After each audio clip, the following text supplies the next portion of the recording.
त्या सरकारने मनमोहन सिंग पंतप्रधान असताना 2013 साली केलेला अन्न सुरक्षा कायदा, त्या कायद्यात ठरलेले लाभार्थी आहेत 80 कोटी. त्यांना 2 रुपये आणि 3 रुपयाने धान्य 2013 पासूनच मिळतंय. निवडणुकीच्या तोंडावर काही महिने यांनी ते 2-3 रुपये बंद केले आणि गरीब कल्याण योजना, प्रधानमंत्री गरीब कल्याण योजना या नावाने तीच कायदेशीर तरतूद पुढे आणली आणि त्याच्यात फक्त 2 आणि 3 रुपयाची माफी देऊन ते आता म्हणतायत आम्ही फुकट धान्य देतो 80 कोटी लोकांना. पण तो अन्न सुरक्षा कायद्याचा भाग आहे, लक्षात घ्या. आणि एका बाजूला ते अन्न सुरक्षा कायद्यामधल्या सगळ्यांना आम्ही मोफत धान्य देतो असं म्हणतात, पण महाराष्ट्रातल्या कार्यकर्त्यांनी लक्षात घ्या, महाराष्ट्रातल्या 14 जिल्ह्यामध्ये रेशन कम्प्लिटली पूर्णपणे बंद करण्यात आले आणि ते 14 जिल्हे मराठवाडा आणि विदर्भामधले आहेत, जिथे शेतकऱ्यांच्या आत्महत्या सर्वात जास्त होतात. म्हणून त्या 14 जिल्ह्यांसाठी एक विशेष योजना राबवण्यात आली आणि त्या योजनेने असं म्हटलं की शेतकरी अडचणीत आहेत म्हणून या 14 जिल्ह्यात ते अन्न सुरक्षाचे लाभार्थी नसताना पण आम्ही त्या सर्व शेतकऱ्यांना 2 आणि 3 रुपयाने धान्य देतो. ते जी योजना चालू होती ती फडणवीस शिंदे सरकार आल्याबरोबर 2023 मध्ये बंद करण्यात. त्यामुळे एका बाजूला फुकट धान्याच्या वर्गण्या करणारे महाराष्ट्रातल्या 14 जिल्ह्यांचा आत्महत्याग्रस्त जिल्ह्यांमध्ये शेतकऱ्यांचं धान्य बंद करतात. ही गोष्ट राजकीय कार्यकर्त्यांना माहिती असलीच पाहिजे. आणि बंद करतात म्हणजे ती घोषणा अशी करतात की आम्ही तुमच्या खात्यावर 150 रुपये टाकून रेशन बंद होईल. आता 150 रुपये पोचत नाही आणि धान्यही पोचत नाही अशी गोष्ट आहे. आणि किती आंदोलनं केली, फडणवीसांना आम्ही भेटलो, पियुष गोयल केंद्रीय मंत्री त्यांना भेटलो याच्या विरोधात. पियुष गोयल म्हणतात आमचा ठरलेला कार्यक्रम आहे की इथून पुढे आम्ही रेशन बंद करणार आहोत आणि थेट अकाउंटला ट्रान्सफर हाच आमचा कार्यक्रम आहे. उपमुख्यमंत्री फडणवीस म्हणतात हा आमचा ड्रीम प्रोजेक्ट आहे, 14 जिल्ह्यातल्या शेतकऱ्यांचं धान्य बंद करणं आणि नुसते खात्यावर पैसे टाकण्याची घोषणा करणं. हा जर त्यांच्या स्वप्नातली दिशा असेल तर या फुकट धान्यवाल्या रेशनचं भविष्य काय आहे हे लोकांना उघडून सांगायला पाहिजे. हे निवडून आल्याबरोबर त्यांच्या सगळ्या गॅरंटी संपणार. त्यामुळे मोदी गॅरंटी ही कुछ भी ना करणे की गॅरंटी आहे हे लोकांपर्यंत पोहोचवण्याची खूप आवश्यकता. त्यांनी ज्या ज्या घोषणा केल्या की 2022 पर्यंत आम्ही सगळ्यांना घर देणार, शेतकऱ्यांना उत्पन्न दुप्पट करणार, सर्वांना रोजगार 2 कोटी रोजगार देणार, त्या सगळ्याच्या वल्गना होत्या. त्याची एकही गॅरंटी 15 लाख रुपये आपल्या खात्यात येणार नंतरमध्ये एकही गोष्ट खरी ठरत नाही. त्यामुळे त्याला आम्ही एक मराठीतलीच म्हण लावलेली आहे या सरकारला, नाव सोनूबाई आणि नाव कमळाबाई, हाती चिखलाचा घोडा. तिथं कचल्याचा घोडा आहे, त्यांचा हाती चिखलाचा घोडा आणि हीच त्यांची वाटचाल आहे. ओलाचीच कडी, ओलाचाच भात. फक्त घोषणा ते इतक्या पाठोपाठ करतात की मागची घोषणा लोक विसरतात तर पुढच्याच घोषणेची येतात आणि तीच घोषणा गाजत राहते.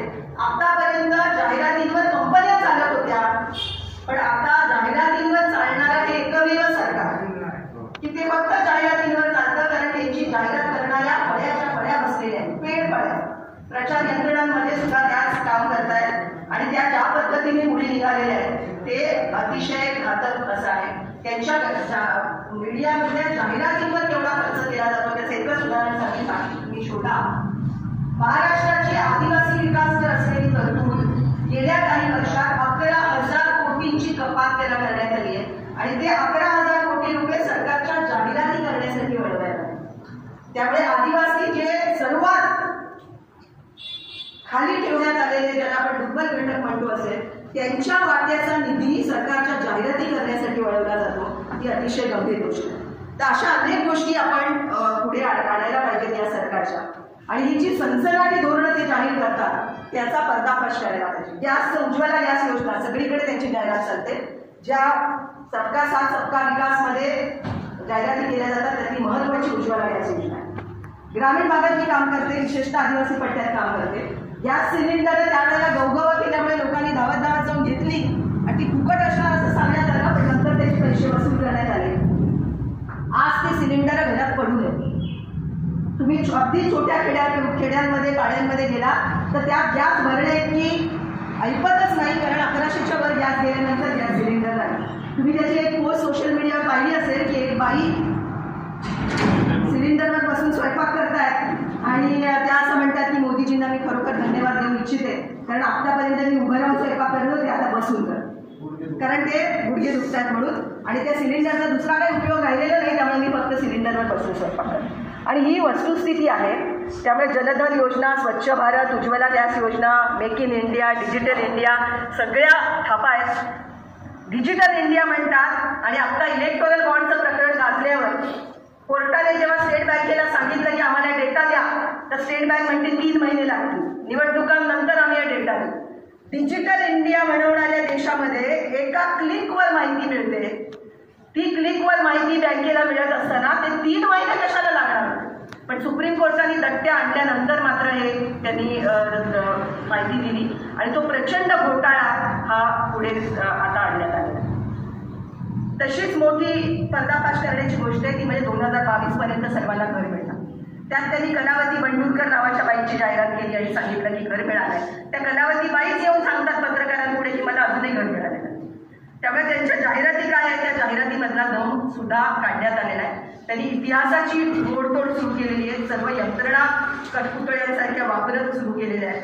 त्याबरोबरच समाजातल्या वेगवेगळ्या घटकांना फटका देणं सुरू आहे, आणि त्याच्यातला शेतकरी हा सर्वात मोठा घटक आहे. आपल्यामध्ये इतके अनेक जण शेतकरी असतील, आता शेट्टे साहेबांनी बोलताना सुद्धा शेतकऱ्यांची उदाहरण दिली.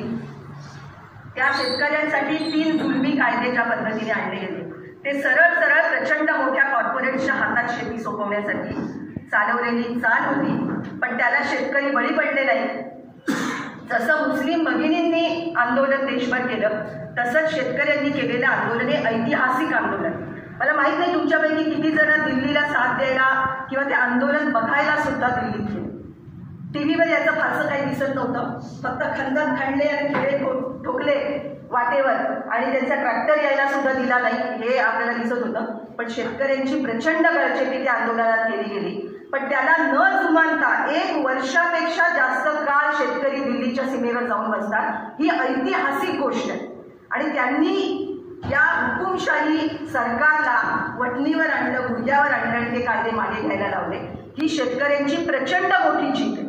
आणि मी नेहमी असं म्हणते की बाकीचं सगळं यांच्या पुढे झुकलंय. तुमको हो पसंद वही बात करेंगे म्हणतात, पण असं म्हणत असताना या देशातला सामान्य माणूस, ते सामान्य नागरिक असतील, शेतकरी असतील, मुस्लिम भगिनी असतील, कुस्तीगीर महिला असतील, या सगळेजण आपापल्या ठिकाणी जे न घाबरता लढतायत त्यांचा खरा पाठीचा कणा ताठ आहे.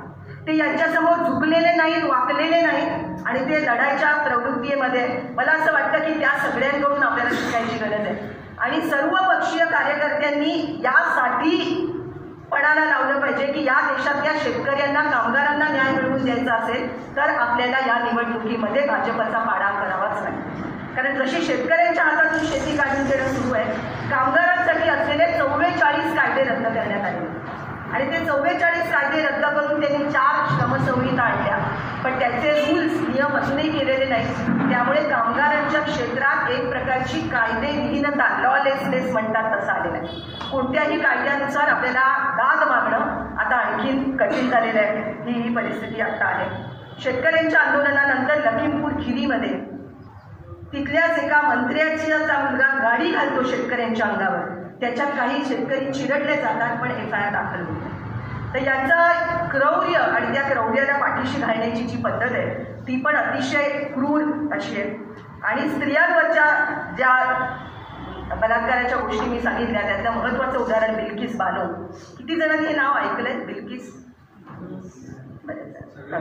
सगळ्यांनी. आणि त्याचं आपल्याला माहिती आहे की बिल्किस बानोवर बलात्कार झाला. ती गर्भार असताना तिची 3 वर्षाची मुलगी तिच्या डोळ्यात देखत आपटून मारण्यात आली. तिच्या घरातल्या पुरुषांना मारण्यात आलं. वृद्ध स्त्रियांवर बलात्कार झाले, पण त्याची केस दाखल होत नव्हती. केस नंतर दाखल झाली आणि बिल्किस जिद्दीने उभी राहिली म्हणून तो FIR नोंदवण्यात आला.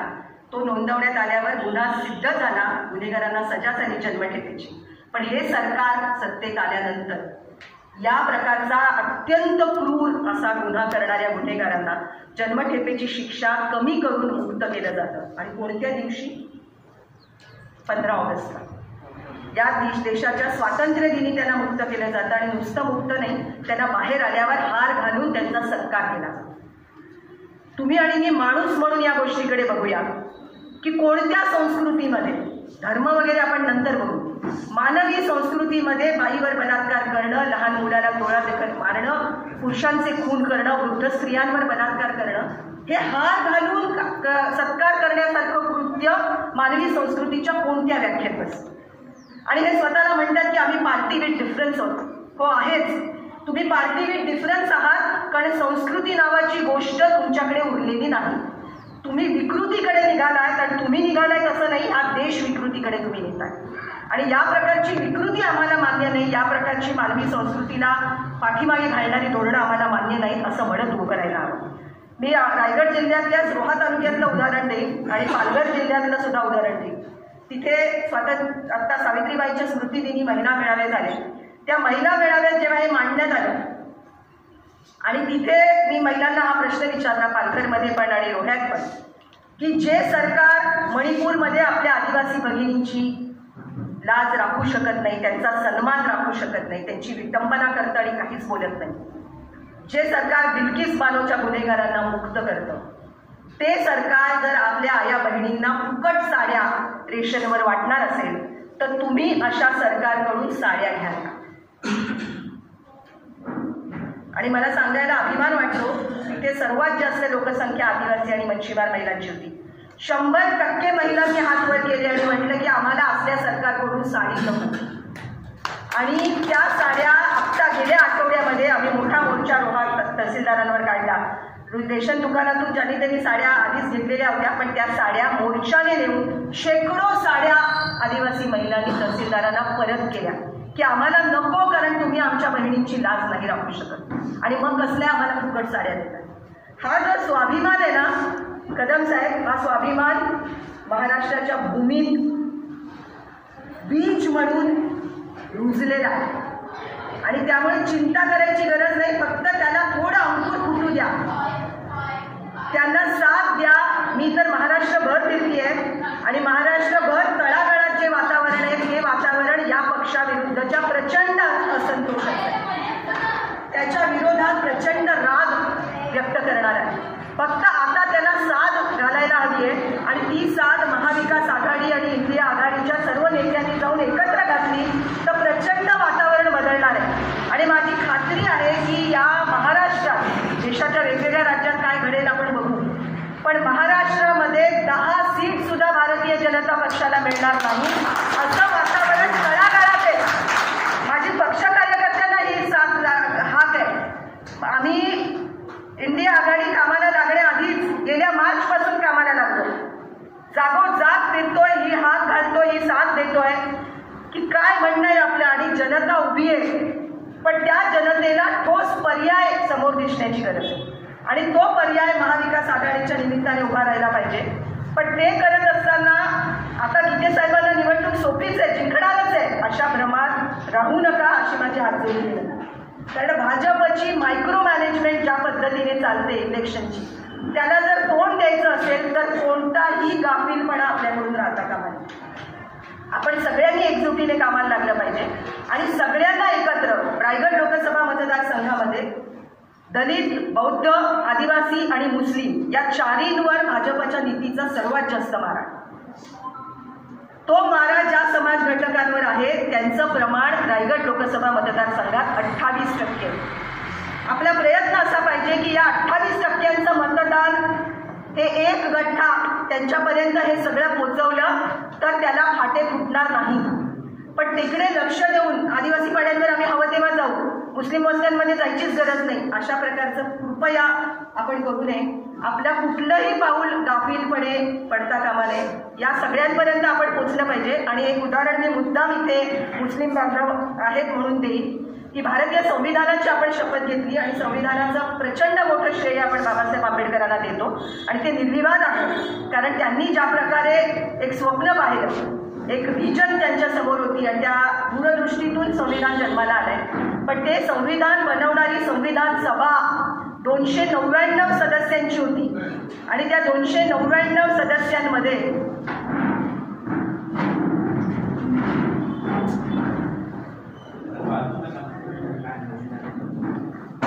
त्या 299 सदस्यांमध्ये अधिकृत वेबसाईटवर 243 सदस्यांची नावं सापडतात. बाकीच्यांचं थोडं इकडे तिकडे झालंय आणि पार्टिशन झाल्यामुळे फाळणी झाल्यावर नावं इकडे तिकडे गेली, पण त्या 299 पैकी जी सापडतात 243 नावं, त्यापैकी 31 सदस्य हे मुस्लिम समाजाचे. हे मुद्दाम लक्षात ठेवायला पाहिजे. आणि आपण दखल घेत नाही किंवा ज्या प्रकारचं वातावरण भाजप आता पेटवत आहे त्याला अनेक जण बळी पडतात, पक्ष कार्यकर्ते पण बळी पडतात ते आम्ही पाहिलंय. तर संविधानाच्या घडणीमध्ये अनेकांचा वाटा आहे बाबासाहेबांच्या बरोबरीने. आणि ते जे 31 सदस्य होते ते समाजाच्या वेगवेगळ्या थरातून आलेले होते. त्यामध्ये आदिवासी सदस्य होते डॉक्टर जयपाल मोंडा, त्यामध्ये दलित अनुसूचित जातींचे जे सदस्य होते त्याच्या सर्वात वैशिष्ट्यपूर्ण नाव आहे ते आहे दाक्षायणी वेलायुधर. या केरळमधल्या एका अनुसूचित जातीमधल्या स्त्री ज्यांना चोळी घालायला बंदी होती, चोळी घातली तर प्रचंड मोठा दंड त्यांच्यावर बसवला जायचा, त्या पलाया या जातीमधून पुढे आलेली ही स्त्री दाक्षायणी वेलायुधर अतिशय झुंजार आणि त्या संविधान सभेच्या सदस्य होत्या. अशा अनेकांनी त्याच्यात भर घातली आहे. तेव्हा सर्व जातीय सर्व धर्मीय समाजांनी आपलं योगदान संविधानाच्या जडणघडणीत दिलंय. या 21 लोकांची यादी मी मुद्दाम नंतर देईन, इथे वाचायला मी आता वेळ देत नाही, पण ती यादी आपण जरूर पसरवली पाहिजे की हे सगळे आपल्या या देशाच्या पाया घडवण्यामध्ये आणि जडणघडणीमध्ये अत्यंत महत्त्वाचा रोल हा त्यांनी बजावलेला, हे जाणून घेऊन पुढे जायला पाहिजे. मी फक्त शेवट एक इलेक्टोरल बॉन्डचा मुद्दा जरा विस्ताराने मांडणार आहे. तुमच्यापर्यंत पोहोचलेला असणारच, पण ते सोप्या भाषेत थोडं उलगडून सांगण्याची गरज आहे. हा सगळ्यात मोठा घोटाळा काय? इलेक्टोरल बॉन्ड म्हणजे राजकीय पक्षांना पैसे उभे करण्याची एक योजना म्हणून पुढे आणण्यात आली, पण ती योजना ज्या पद्धतीने राबवण्यात आली, या आधी पण या प्रकारची योजना होती. कंपन्या किंवा व्यक्ती राजकीय पक्षांना देणग्या देऊ शकत असत, पण कंपन्यांसाठी ही अट होती की त्यांचा जो नफा असेल नेट प्रॉफिट त्याच्या 7.5% एवढेच त्यांना ते देऊ शकत होते राजकीय पक्षांना. आणि जे दिले त्याची पारदर्शकता ठेवणं आवश्यक होतं. कोणी किती दिले हे त्यांनी त्या कंपन्यांनी बॅलन्स शीटमध्ये ठेवलं पाहिजे आणि त्याचं रेकॉर्ड मिळालं पाहिजे. भाजपने सत्तेत आल्याबरोबर या 2 कायद्यांमध्ये बदल केले आणि त्यांनी 7.5%ची अट काढून टाकली. त्यामुळे तुम्हाला आता दिसेल की ज्यांचा नेट प्रॉफिट 100 कोटी आहे त्यांनी 1200 कोटी रुपये भाजपला दिलेले रोख्याच्या माध्यमातून. तेव्हा तुमचं प्रॉफिट काय? तुम्ही म्हणजे यांना करातून फायदा मिळवण्यासाठी आणि काळा पैसा पांढरा करण्यासाठी प्रचंड मोठं रान यांनी उघडं करून दिलं आणि हा काळा पैसा जिरवण्याचा मार्ग होता. प्रचंड मोठा भ्रष्टाचार. आतापर्यंत आपण ऐकलंय की एखादं कॉन्ट्रॅक्ट मिळवायचं असेल तर मंत्र्यांना जी लाच द्यावी लागते, तो आपण म्हणत होतो काळा पैसा. ससेमिरा लावला सीबीआयचा, ज्यांच्या मागे इन्कम टॅक्सचा ससेमिरा लावला, त्या कंपन्यांनी जेव्हा सांगितलं की आम्ही इतके कोटी द्यायला तयार आहोत, तेव्हा त्या ईडींनी पण माघार घेतली, सीबीआयने माघार घेतली, इन्कम टॅक्स डिपार्टमेंटनी माघार घेतली. हे काय? ही खंडणी वसुली किंवा हप्ता वसुलीचं प्रकरण आहे की तुमच्यावर आम्ही ईडीची तलवार टांगू, मग तुम्ही आम्हाला पैसे द्या, आम्ही तुम्हाला मोकळ सोडू. हे त्यांनी राजकीय पक्ष पुढाऱ्यांच्या बाबतीत तर केलंच, पण कंपन्यांच्या बाबतीत केलं. आणि म्हणून निर्मला सीतारामन या ज्या अर्थमंत्री आहेत त्यांचे पती जे आहेत ते म्हणतात की हा जगातला मोठा घोटाळा आहे, सर्वात मोठा घोटाळा. त्यामुळे हा घोटाळा कोणी किती दिले याचा हे जरा सामान्य जनतेपर्यंत घेऊन दिलं पाहिजे. त्यामुळे काळा पैशाला जिरवण्याचे खूप मार्ग त्यांनी अवलंबले आणि सत्तेसाठी आम्ही वाटेल ते करू हे त्यांची वाट आहे. 2019 जेव्हा त्यांना दिसलं की थोडं हलतंय प्रकरण आणि त्या तोंडावर पुलवामा आलं आणि पुलवामाचं प्रकरण काय आहे हे जम्मू काश्मीरचे राज्यपालच उलगडून सांगतायत, सत्यपाल मलिक, की हे काय आहे.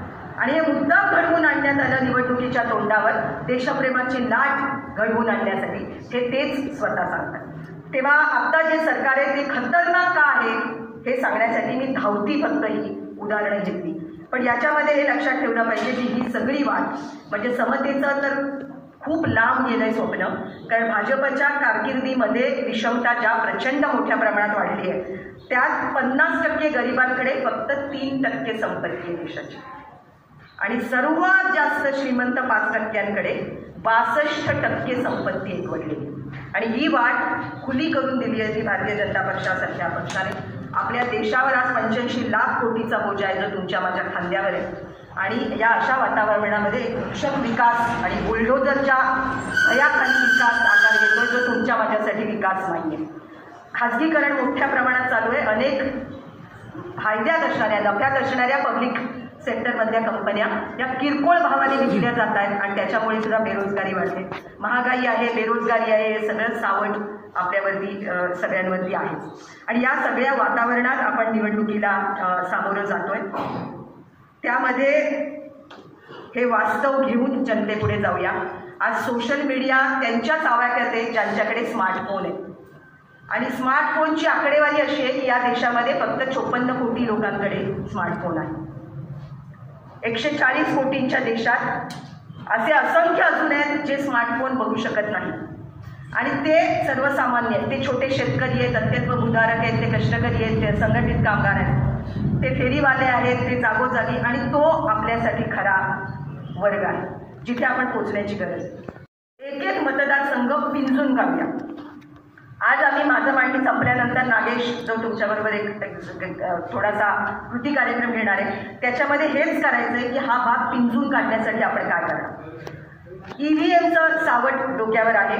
ईव्हीएमच्या चर्चेत मी जाणार नाही कारण निवडणुका घोषित झालेल्या आहेत. निवडणूक कमिशन त्यांच्या मुठीत आहे आणि ते अक्षरशः कळसूत्री बाहुलीसारखं त्यांना नाचवत आहे. आणि अशा परिस्थितीत निवडणूक आयोग ईव्हीएम बद्दल काहीही ऐकणार नाही.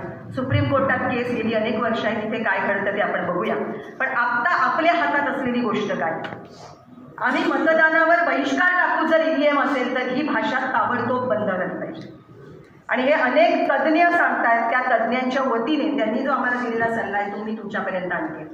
मतदानाची टक्केवारी वाढवणं, जे मतदानाला उतरत नाहीत असा सर्व वर्ग मतदानाला आणणं, हे यांच्या ईव्हीएमच्या मॅनिप्युलेशनला उत्तर देण्याची थेट स्ट्रॅटेजी. रायगड लोकसभा मतदारसंघामध्ये 2019 मध्ये 65% मतदान झालं होतं. ते मतदान 70% नेणं हे आपलं उद्दिष्ट असलं पाहिजे. त्यामुळे विशेषतः जे घटक करत नाहीत मतदान त्यांना कसं आणायचं याच्यासाठी मोहीम राबवायला. मुस्लिम समाजातले बांधव इथे असतील, मुस्लिम महिला, तरुण मुलं आणि सर्वच समाजातली तरुण मुलं, फर्स्ट टाईम वोटर ज्याला म्हणतात, ते जर 18 वर्षाचे आत्ता झाले तर त्यांच्यासाठी पहिली निवडणूक आहे, त्यांच्यावर लक्ष जरा केंद्रित करूया. त्या सगळ्यांना या मतदानामध्ये आणलं पाहिजे. मतदानाची टक्केवारी वाढवली पाहिजे. आणि आता आम्ही भारत जोडो अभियानने एक सर्वे केला की निशाणी बदलल्यानंतर काय झालंय.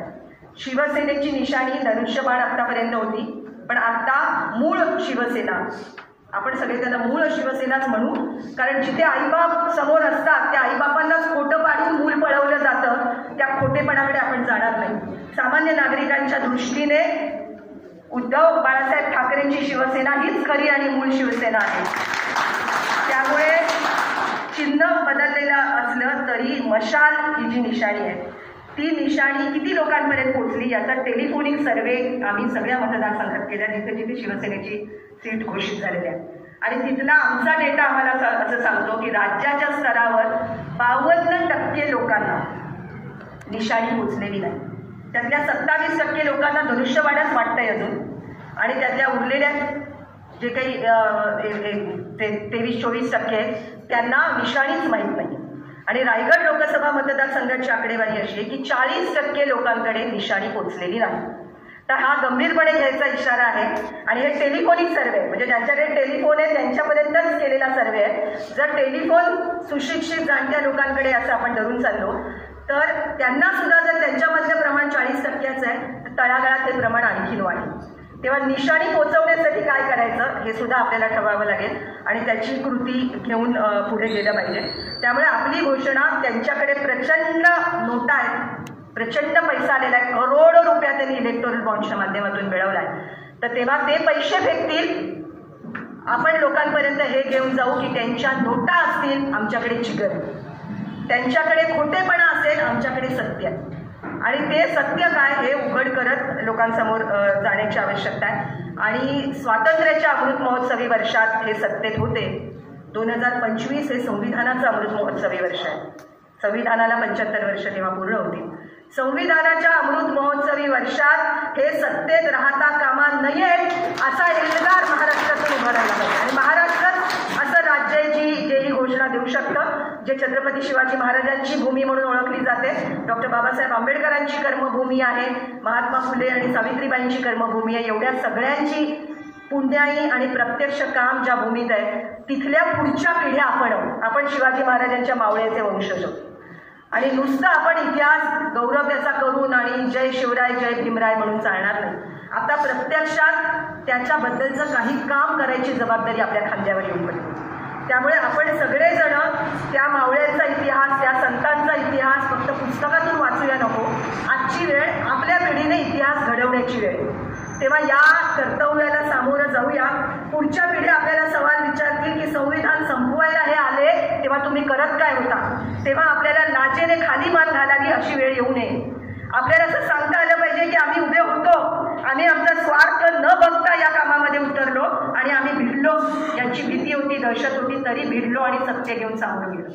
उद्धवजींबरोबरची जी सभा झाली त्यांनी असं म्हटलं की निवडणुका जवळ येतात तेव्हा राजकीय पक्ष आणि ज्यांची सीट असते, उमेदवार असतात, त्यांच्याकडे सगळेजण हात पसरून जातात. जे जे येतात ते हात पसरतात आणि म्हणतात आम्ही हे करू, तुम्ही काय देणार. आम्ही या निवडणुकीमध्ये उतरलो ते हात पसरून नाही, आम्ही हात आमचा वर आहे, आम्ही काहीतरी द्यायला आलो आहे.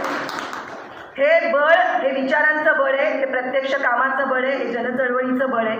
आणि त्यासाठी आम्ही कोणताही पैसा कोणत्याही पक्षाकडे मागत नाही. आता तुम्ही ही मीटिंग भरवली आणि याचं भाडं भरलं असेल ती गोष्ट वेगळी, पण आमच्या प्रवासाचे पैसे आम्ही तुमच्याकडे मागणार नाही, आमच्या जेवणाचे पैसे आम्ही तुमच्याकडे मागणार नाही, आमच्या कोणत्याच गोष्टीचे पैसे आम्ही तुमच्याकडे मागणार नाही. कारण आम्ही आमच्या बळावर संविधानाची जबाबदारी ज्या खांद्यांवर आहे ते खांदे निडर आहेत, ते खांदे मजबूत आहेत हे सांगायला निघालो. आणि त्यामुळे आमच्या बळावर जसे आम्ही कामाला निघालो, आमचा हा जो निर्धार आहे, आमची ही जी निष्ठा आहे संविधानाच्या प्रती, ती संसर्गजन्य बनू दे अशी आमची इच्छा आहे. त्यामुळे हा संसर्ग तुम्हाला सगळ्यांना लागो आणि उमेदवार आमचा नाही मग आम्ही कशाला करू, शिवसेनेचा आहे तर शिवसेनेनेच काम करावं हा विचार बाजूला ठेवा आणि सगळ्यांनी एक दिलाने, एका जिद्दीने हा देश वाचवण्यासाठी, हा संविधान वाचवण्यासाठी कामाला लागूया असं आवाहन करते. ते आपल्यापर्यंत काही गोष्टी पोचलेल्या नाहीत आणि पेपरला येतात त्या बातम्या सगळ्या खऱ्या असतात असं नाही. मॅडम, दोन गोष्टी मी मुद्दामून सांगावं असं वाटतं की मी मगाशी म्हणालो की धचा मा करायचा आणि व्यवस्थेत निकाल लावायचा. त्यातली एक महत्त्वाची गोष्ट आहे की स्टेट ट्रान्सपोर्ट बँक, STची जी बँक आहे, त्यांचा 2 वर्षापूर्वीचं डिपॉझिट होतं 2300 कोटी. इलेक्शन झाल्यानंतर त्यांनी जे काय केलं त्यांच्या लोकांनी ते 500 कोटी काढून घेतलं आणि आताचं त्यांचं डिपॉझिट आहे 1800 कोटी. परिणाम असा झाला की जी STची हक्काची कर्मचाऱ्यांची बँक होती त्यांना आता 5000पेक्षा जास्त पैसे मिळत नाहीत.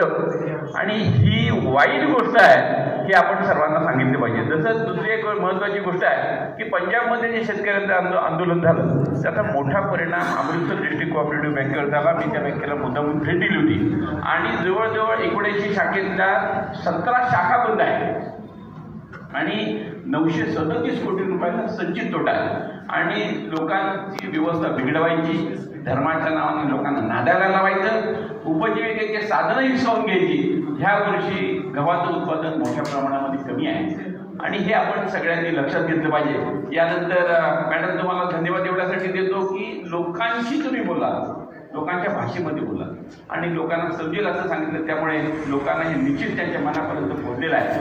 मी नागेश यांना विनंती करतो की त्यांनी आपलं मनोगत आणि त्यांचं ते काय आहे कार्यशाळा आहे थोडीशी, ते आपण त्यांच्याकडे समजून घेऊया. धन्यवाद. मंचावरील सर्व आणि आपण सर्व जमलेले आहात. आपण उल्काताईंचं भाषण ऐकलं, उल्काताईंचं म्हणणं समजून घेतलं. संविधानाला वाचवण्यासाठी नागरिक म्हणून आपण जे उतरलेलो आहोत, या निवडणुकीच्या सगळ्या रणसंग्रामामध्ये उतरलेलो आहोत, तर ते केवळ ऐकून प्रभावित होऊन आपण घरी जाऊन गप्प बसायचं नाही आहे. आपल्याला पुढं काम करायचं आहे, उल्काताईंनी सांगितलं आहे. आणि म्हणून आपण काही गोष्टी आता इथं करणार आहोत. आणि हे गोष्टी करत असताना म्हणजे जनरली आपल्याला अशी सवय आहे की सभेला यायचं, बसायचं, ऐकायचं आणि निघून जायचं. परंतु ही सभा किंवा हे प्रशिक्षण असं नाही आहे. इथं ऐकायचंही आहे आणि ते ऐकल्यानंतर पुढं काय करायचं याचं प्लॅनिंग सुद्धा आपल्याला इथं करायचं आहे. आता हे करताना त्याची सवय नसल्यामुळे थोडासा गोंधळ होऊ शकतो. म्हणजे तुम्हाला उठायला लावलं जाईल, वेगवेगळं बसायला लावलं जाईल, थोडासा गोंधळ होईल. पण देशातला गोंधळ जर आपल्याला कमी करायचा असेल तर आपला गोंधळ आपल्याला निस्तरावा लागेल आणि म्हणून आपल्याला हे करायचं आहे. सगळ्यात पहिल्यांदा आपल्याला एक गोष्ट करायची आहे ती म्हणजे या लोकसभा मतदानाच्या वेळेला किंवा पुढच्या येणाऱ्या विधानसभा मतदानाच्या वेळेला आपल्या हातामध्ये एक टूल असायला हवं. म्हणून आम्ही एक चार्टबोर्ड नावाची गोष्ट उपलब्ध करून दिलेली आहे प्रत्येकासाठी. ती तुम्हाला तुमच्या मोबाईलमध्ये सुरू करायची आहे. त्यासाठी तुम्हाला तुमचा मोबाईल काढा आणि मी तुम्हाला एक नंबर देतो. तो नंबर सेव्ह करा. सर्वांनी आपला स्मार्टफोन असेल तो काढावा आणि तो काढल्यानंतर एक नंबर सांगतो, तो नंबर सेव्ह करा. नंबर आहे 966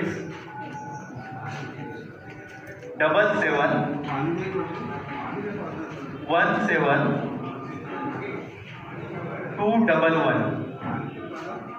मी पुन्हा एकदा सांगतो 966 77 17 211. हा नंबर जितेगा इंडिया या नावाने आपल्या मोबाईलमध्ये सेव्ह करा. सर्वांनी जितेगा इंडिया या नावाने आपल्या मोबाईलमध्ये सेव्ह करा.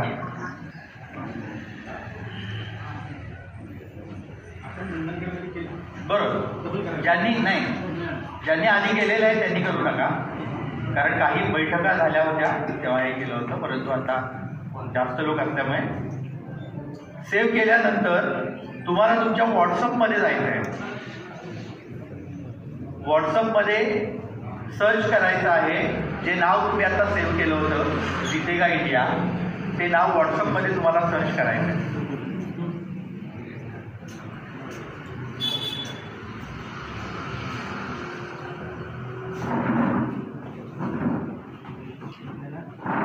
ज्यांनी जसे मंदनगडमधले काही लोक आहेत इथं, दापोलीतलेही लोक असतील की ज्यांनी ऑलरेडी केलेलं आहे, त्यांनी ज्यांना येत नाही त्यांना जरा मदत करायला का प्लीज. जर कुणाला अडचण असेल तर सांगा. व्हॉट्सअपमध्ये सर्वांनी ओपन केलं? ओके.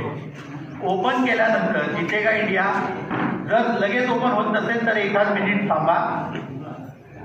इंटरनेट स्लो असल्यामुळे स्लो ओपन होतं, परंतु जी स्पेलिंग तुम्ही टाकली होती सेव्ह करताना तीच स्पेलिंग तुम्ही व्हॉट्सअपमध्ये सर्च करा तरच ते होईल.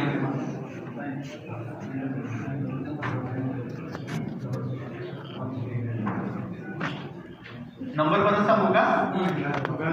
ओके. नंबर आहे 966 77 17 211. हा व्हॉट्सअपमध्ये तुम्ही ओपन केलं, त्या व्हॉट्सअपवरती हाय पाठवा. HI हाय सेंड करा.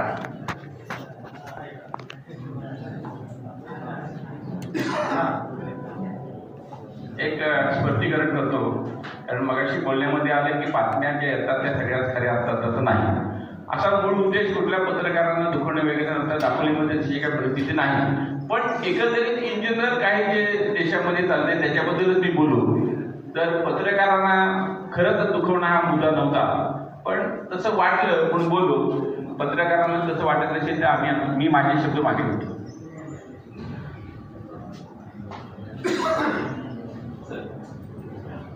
हॅलो, पाठवलं? हाय पाठवलं? त्यानंतर जे आलं आहे त्यानंतर तुम्हाला तुमचं स्वागत असा मेसेज आला असेल आणि त्या मेसेजच्या खाली निळ्या रंगाच्या इंडिया आणि पुढे 3 लाईन असतील, त्याच्यावरती क्लिक करा. त्याच्यावरती क्लिक करा. आले का? ओके. हां हां हाय पाठवा. त्याच्यावर पहिल्यांदा हाय पाठवा. हां तरी नंबर बघत होतं. हां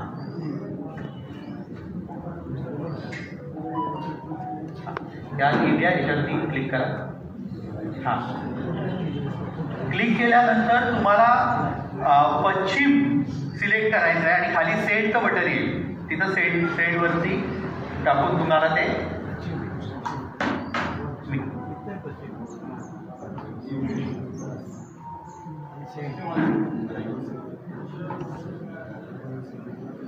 त्यानंतर सुद्धा परत एक निळी रेष येईल. त्याच्यामध्ये तुम्हाला महाराष्ट्र सिलेक्ट करायचं आहे. त्यानंतर पुन्हा एक 7-8 प्रश्न आहेत, कारण आपण सगळे कार्यकर्ते म्हणून याच्या पुढं गोष्टी करणार आहोत त्याच्यासाठी. त्याच्यानंतर पुन्हा लँग्वेज सिलेक्ट म्हणजे भाषा सिलेक्ट करायला सांगतील. तर मराठी सिलेक्ट करा, तुम्हाला जी कम्फर्टेबल आहे. मला वाटतं मराठीच असेल, पण मराठी सिलेक्ट करा. मराठी सिलेक्ट केल्यानंतर मराठीपर्यंत आला 1 किंवा 2 असं दाबण्यासाठी असं ते सांगतील. जर तुमची भाषा योग्य असेल तर आपण 1 नंबर डायल पाठवतो ना आपण तिथं टाईप करून, तसा 1 नंबर टाईप करा आणि तो पाठवा, सेंड करा.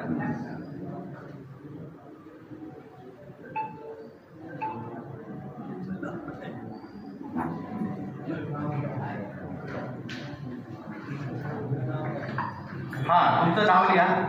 तुमचं जे नाव आहे पूर्ण नाव किंवा फक्त नाव.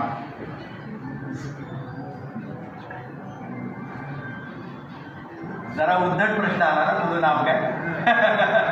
ते मीडिया पातळीवरची अगदी हे आहे. पूर्ण देशभरामध्ये आपण काम करतोय. तर त्याच्यामध्ये वेगवेगळ्या लँग्वेजेसमध्ये ते ट्रान्सलेट जेव्हा होतं तेव्हा ते एकदमच असं परफेक्टच होतं असं नाही आहे. तुझं नाव काय आलं?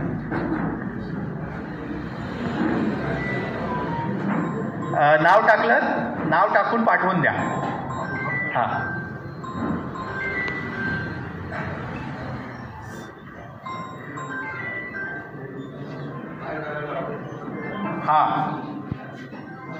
ते योग्य आहे का, तर ते योग्य म्हणा.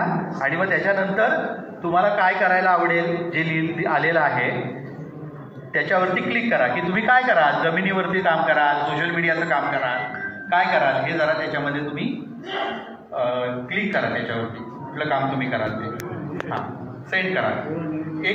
कुठलं तरी एकच काम निवडा. पुन्हा जे येते त्याच्यावरती क्लिक करा. किती वेळ तुम्ही देऊ शकाल? 7 तारखेपर्यंत. 7 तारखेला आपल्याकडे मतदान आहे ना. तर किती वेळ तुम्ही देऊ शकाल ते तिथं सिलेक्ट करून तुम्ही पाठवा, सेंड करा. पुन्हा क्लिक करा. पुन्हा जो प्रश्न आलाय त्याच्यावरती क्लिक करा. कोकण प्रदेश कुठल्या विभागामध्ये आपण येतो, तर कोकणामध्ये कुठला मतदारसंघ, त्याच्या पुढे लगेच येईल कुठला मतदारसंघ, रायगड. आणि रायगडमध्ये पण येईल की कोणता विधानसभा क्षेत्र.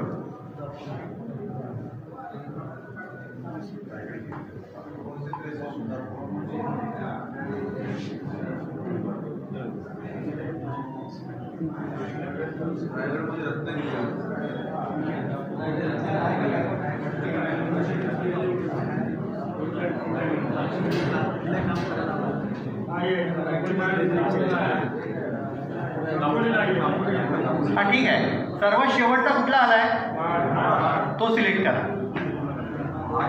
हरकत नाही, कारण ते एकत्र गणलं जातं. तो सिलेक्ट करा.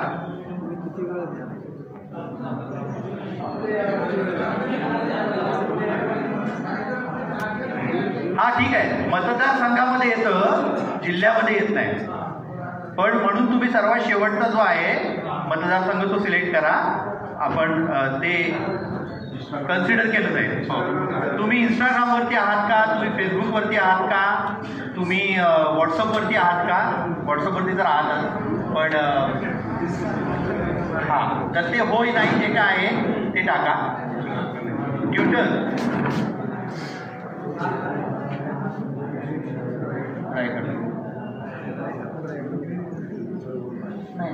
तुम्ही रायगड मतदारसंघामध्ये येता. हो. ट्विटर नसेल, ट्विटर जे आता एक्स झालेलं आहे ते नसेल तर नाही म्हणा. त्याच्यात पुढं आलेलं आहे की तुम्ही आता ट्रेनिंग घेऊ शकता का, आहे ना, ते नंतर म्हणा, नंतर म्हणा, नंतरवरती क्लिक करा. ओके, तुमची माहिती पोचलात का तुम्ही तिथपर्यंत? नाही, कुठपर्यंत आलाय? Social media, Instagram, Facebook, Twitter सदस्य आहात की नाही? असाल तर हो म्हणा, नसाल तर नाही म्हणा.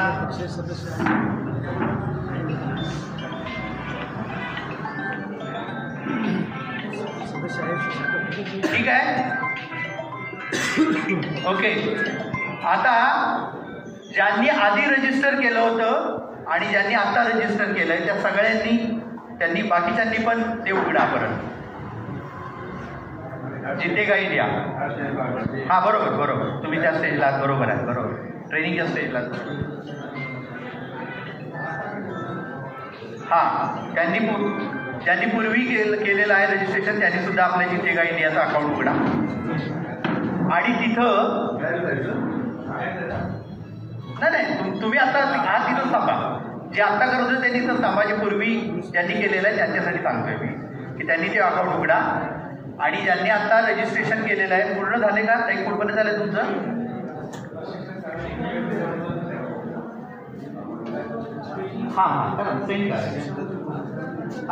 ते नंतर लिहा. तुम्हाला आता प्रशिक्षण घ्यायचंय का तर ते नंतर म्हणा. प्रशिक्षणापर्यंत आला सगळे? ओके, ते नंतर म्हणा. आणि तुम्हाला मी एक गोष्ट सांगतो, हे तुम्हाला का दिलेलं आहे तर याच्यामध्ये आपण 4 प्रकारची प्रशिक्षण उपलब्ध करून दिलेली आहे. ती कशी आहे तर तुम्हाला त्याची गंमत सांगतो की तुमच्या मोबाईलमध्ये त्या जिथे काय इंडियाला तुम्ही प्रशिक्षण असं मराठीमध्ये किंवा इंग्रजीमध्ये ट्रेनिंग हा शब्द लिहून पाठवा. सेंड करा लगेच. प्रशिक्षण असा मराठीचा शब्द किंवा इंग्रजीमध्ये ट्रेनिंग हा शब्द लिहून पाठवा. ट्रेनिंग घ्या, इंग्लिशमध्ये ट्रेनिंग घ्या किंवा मराठीमध्ये प्रशिक्षण घ्या. पाठवलं? जी गोष्ट तुमच्या समोर आलेली आहे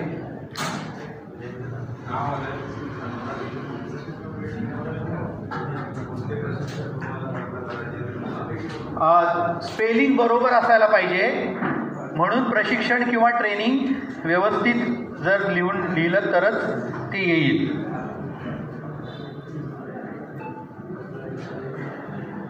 तुम्ही ट्रेनिंग किंवा प्रशिक्षण टाकल्यानंतर तुमचं नाव आणि त्याच्या खाली लिहिलेलं असेल की तुम्हाला यापैकी कोणतं प्रशिक्षण करायचं आहे.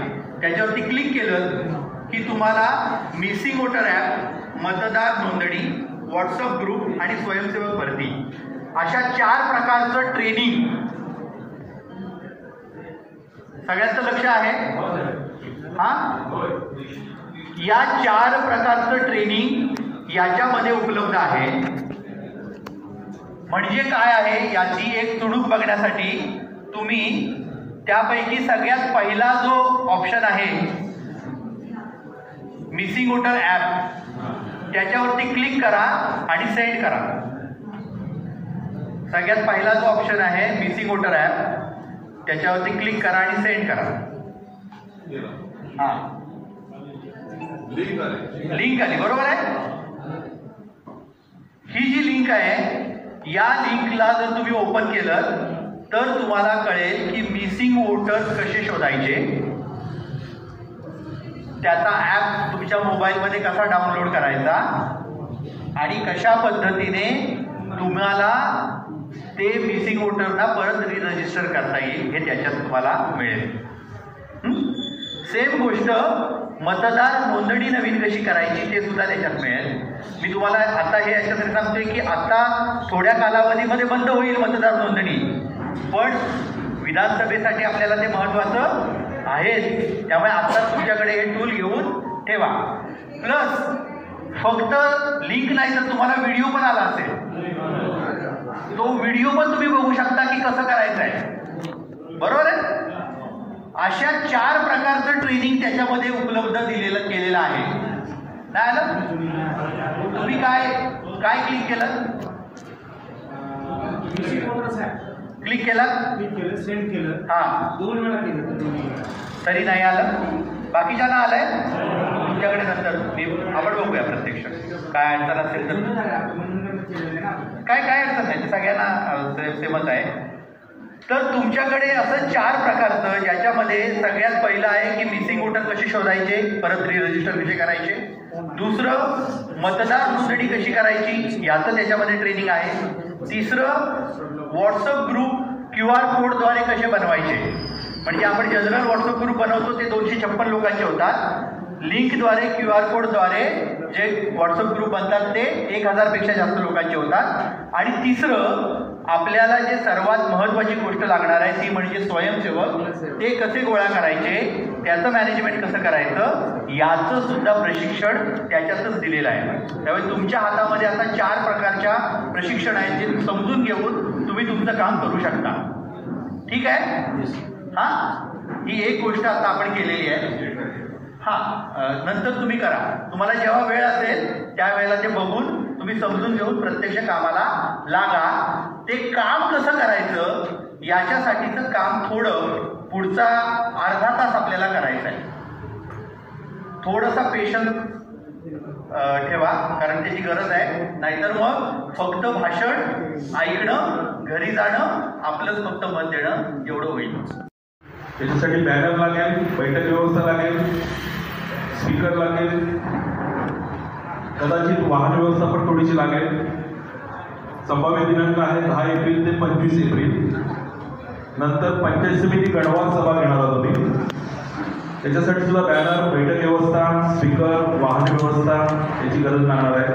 आणि संभाव्य दिनांक 15 एप्रिल कोळमात्रे पंचायत समिती गट आणि 25 एप्रिल जालगाव पंचायत समिती गट. त्याच्यानंतर 4थं कार्य आहे चिन्ह समजावून सांगणे. चिन्हाचं पोस्टर बनवायचं आहे आणि एक काय म्हणतात प्रतिकृती बनवावी लागेल आणि त्याद्वारे आम्ही चिन्ह समजावून सांगू. 5 एप्रिल ते 5 मे पर्यंत हे काम करू आम्ही. आणि 5वा आहे जिल्हा परिषद गटाची सभा, संयुक्त दोन्ही पंचायत समिती गट. त्याच्यासाठी सुद्धा बॅनर, बैठक व्यवस्था, स्पीकर, वाहन व्यवस्था. 30 एप्रिलला आम्ही जिल्हा परिषद गटाची सभा घेऊ संयुक्त. धन्यवाद.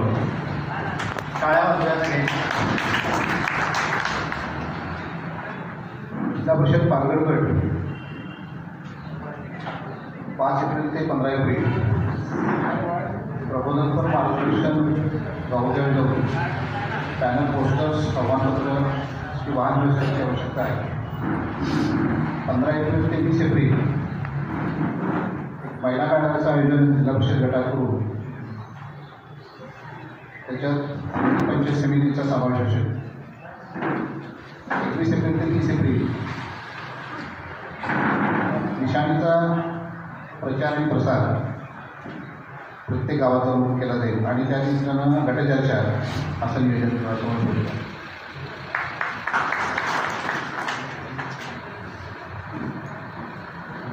ठाणे जिल्हा परिषद गट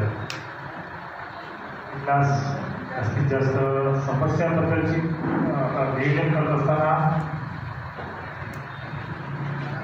सर्वांचे सारखेच आहे त्या पद्धतीने नियोजन करावं लागणार आहे. म्हणजे सर्वात महत्त्वाची म्हणजे आपली निशाणी पद्धती माहिती देणं आणि त्याच्यासाठी पत्रिके वाटणे.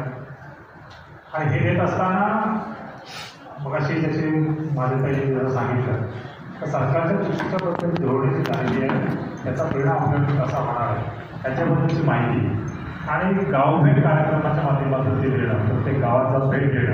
आणि त्याच्यासाठी हा जो महिना आहे मी उद्यापासून आपल्या जिल्हा परिषद गटाच्या चांगले करायचं आहे तर उद्यापासून आपण काम सुरू करायचं आहे. उद्या ते 1 महिनाभर सतत आपण त्या कार्यक्रम म्हणजे पुढचे नियोजन करताना आणि त्याच्यासाठी लागणारं म्हणजे आपली संपूर्ण माहिती म्हणजे आता जी उल्काताईची माहिती दिली त्या माहितीचा पूर्णपणे आपण अभ्यास करायचा आणि अभ्यासाच्या माध्यमातून लोकांना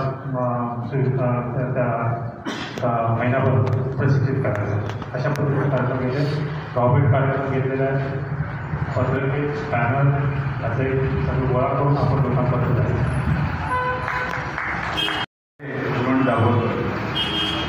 एकंदरीत आम्ही जो विचार केला आहे तर मतदारापर्यंत कारण हा सर्वांचा कार्यक्रम असणार प्रत्येकाला चांगलं वाटणार आहे. प्रत्येक वेळामध्ये आपण जायला पाहिजे. पण सर्वात महत्त्वाचा जो कार्यक्रम असेल तर मधल्या काळामध्ये आमचे अध्यक्ष राष्ट्रपतीचे अध्यक्ष आणि एम आसाहेबांनी वणंद ते दापोली ते आंबवड त्यामध्ये जो त्यांनी प्रचार फेरी काढली होती संविधान बचाव आणि त्यांनी कुठे भरपूर माणसं भेटली होती अशा ठिकाणी फक्त आपण सवाल असं केलं नाही. जी माणसं भेटली त्या ठिकाणी त्यांनी जास्तीत जास्त लोकांचा प्रबोधन करण्याचा प्रयत्न केला. तशाच प्रकारचं प्रबोधन प्रत्येक वाडी कोटावरती ज्या ठिकाणी 2 गावं असतील किंवा एखादं चौक असेल तर त्या ठिकाणी न घाबरता आपल्यासमोर किती माणूस त्याचा विचार न करता जो माणूस आपला असेल त्याच्यासमोर आपले विचार पाहिजे. त्यासाठी आपल्याला त्यासाठी स्पीकर पाहिजे आणि आपल्याकडे निवडणूक जाहीर नाव पाहिजे आपल्याकडे की लोकांना प्रत्येक घराघरामध्ये आपल्या काहीतरी पोचलं पाहिजे. आपली स्मशान पाहिजे किंवा चिन्ह पाहिजे हे आपल्याला पोचलं पाहिजे. हे आपल्याला साहित्य आपल्याला लागणार आहे. जय हिंद, जय महाराष्ट्र. नमस्कार. लोकसभेची निवडणूक याला सुरुवात झाली आहे. हे आता सर्वांना आपल्याला माहितीच आहे की काही सांगायची गरज नाही. पण आज प्रत्येक कार्यकर्त्याला जरूर काम करायला लागणार आहे. कारण गावभेट म्हटली तर नुसती गावभेट होऊन चालणार नाही. कारण प्रत्येक घराघरात आपल्याला जायला पाहिजे. कारण आपली निशाणीच यावेळी नवीन असल्यामुळे आपल्याला प्रत्येक कार्यकर्त्याला एक विशिष्ट वर्ग आपले जे तरुण वर्ग असतील त्यांना घरोघर जाऊन आव्हानपत्रक आणि निशाणी ही लोकांना प्रत्येक घरातील माणसाला समजावून सांगितली पाहिजे. तसेच आज प्रत्येक गावात जात असताना गाडीची व्यवस्था ही प्रथम झाली पाहिजे. कारण आज माझा उसगावचा टोक ते बळवण्याचा टोक हा अंतरचा लाभ असतो. त्याच्यामुळे प्रत्येकाला वाहनाशिवाय जाऊ शकत नाही किंवा पोहोचू शकत नाही. तसेच आज या वेळेला माझा पांगारीतर्फे हवेली हा नवीन मतदारसंघ पंचायत समितीकडे आल्यामुळे त्या गावामध्ये मी जास्तीत जास्त दिवस देण्याचा प्रयत्न करेन. कारण माझा उसगाव जो मतदारसंघ आहे तो आम्ही माझ्या कार्यकर्त्यांनी कमीत कमी बांधणी करून ठेवलेला आहे. त्याच्यामुळे मला जास्तीत जास्त प्रयत्न हा दाभेड पांगारीवरती करायचा आहे आणि त्या पद्धतीने मी दाभेड पांगारीचे माझे कार्यकर्ते आहेत त्यांनाही सांगितले. तसेच 5 एप्रिल ते 15 एप्रिलपर्यंत फक्त मी माझ्या उसगाव पंचायत समिती गटामध्ये काम करणार. त्याच्या उर्वरित जे 16 एप्रिल ते 5 मे पर्यंत हा दाभेड पांगारीमध्ये काम करून जास्तीत जास्त लोकांचा मन कसे वळतील याचा आम्ही प्रयत्न करणार. आणि एवढे बोलून मी संवाद. जय महाराष्ट्र. जिल्हा परिषद पुरुषगट खेड प्रथमतः 5 ते 15 तारखेपर्यंत गाव भेट आणि लोकांपर्यंत आपली निशाणी जी नवीन निशाणी. सगळ्यात महत्त्वाचा मुद्दा आपल्याला असा ठरतो की शिवसेना म्हणजे धनुष्यबाण. पण हे समीकरण आपलं बदललं आहे. त्यामुळं आपण तळागाळामध्ये जाऊन प्रथमतः महिलांना हे काम द्यायला पाहिजे की आपण चुलीपर्यंत जाऊन ती निशाणी आपली मशाल हे पोचली पाहिजे. त्याचबरोबर आपली सगळी मंडळी मुंबईत असते.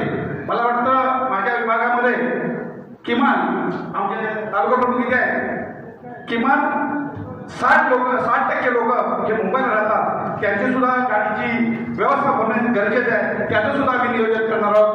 त्याचबरोबर प्रचार सभा कुठं कुठे घ्यायचे त्याची आवश्यक बाबी म्हणजे त्याची परवानगी असणं गरजेचं आहे. ते सुद्धा आम्ही घेण्याचं निश्चित केलं आहे. इथं थांबतो. जय हिंद, जय महाराष्ट्र. आज या ठिकाणी आपण सर्वजण प्रति आपापल्या वॉर्डची मी 83 विभागातून सांगू इच्छितो की 5 ते 15 या कालावधीमध्ये आम्हाला प्रचारासाठी गाडीची व्यवस्था लागणार आहे. त्याचप्रमाणे आज ह्या गाडी चोराने जे आपलं धनुष्यबाण चोरलेलं आहे आणि त्याच्यानंतर जे आपल्याला तुतारी मिळालेली आहे त्याचा प्रामुख्याने आपण प्रचार अतिशय चांगल्या पद्धतीने मशालीचा आपण प्रचार करणार आहोत. त्याचप्रमाणे गावोगावी जाऊन वाडीवाडीवरती जाऊन आपण हा सगळा प्रचार प्रसार करणार आहोत. त्याचप्रमाणे आमचे मुद्दे असे असतात की आदिवासी समाज आहे, त्या आदिवासी समाजाच्या ज्या 20 मुलं असतील, 20 मुलांच्या खरीची संख्या मुलांची आली ते शाळा बंद करण्यात आहे आणि ह्या शाळा बंद करू नये असं आमचं प्रामुख्याने धोरण असते. त्याचप्रमाणे मुलांना नोकऱ्या आणि सांगावं इतकं म्हणजे हे आहे की आज या ठिकाणी कोकणामध्ये 70% लोक मुंबईत आहेत आणि त्यांची आकडेवारी करायची आहे की किती लोक मुंबईत आहेत प्रत्येक वाडीवरती प्रत्येक गावामध्ये आणि त्यांची आणण्याची व्यवस्था ही सुद्धा आपल्याला निश्चित करायची आहे.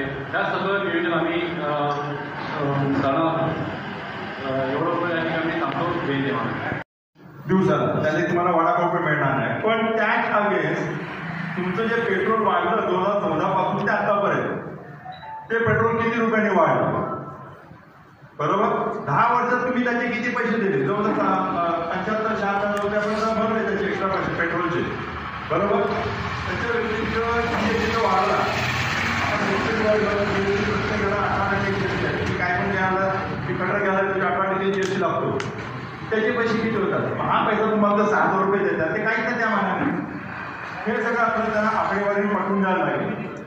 दुसरी गोष्ट की याच्या बऱ्याचशा गोष्टी माहिती नसतात आपल्याला की आता जसं मुख्यमंत्र्यांनी सांगितलं की संविधान धोक्यामध्ये आहे. आता धोक्यात आहे म्हणजे एक्झॅक्टली काय आहे? तर आता रिसेंटली गव्हर्नमेंटने काय केलं, इलेक्शन कमिशन जे अपॉइंट पूर्वी व्हायचे त्याच्यामध्ये चीफ जस्टिस हा महत्त्वाचा रोल होता आणि पंतप्रधान होते आणि एक विरोधी पक्षाचा नेता.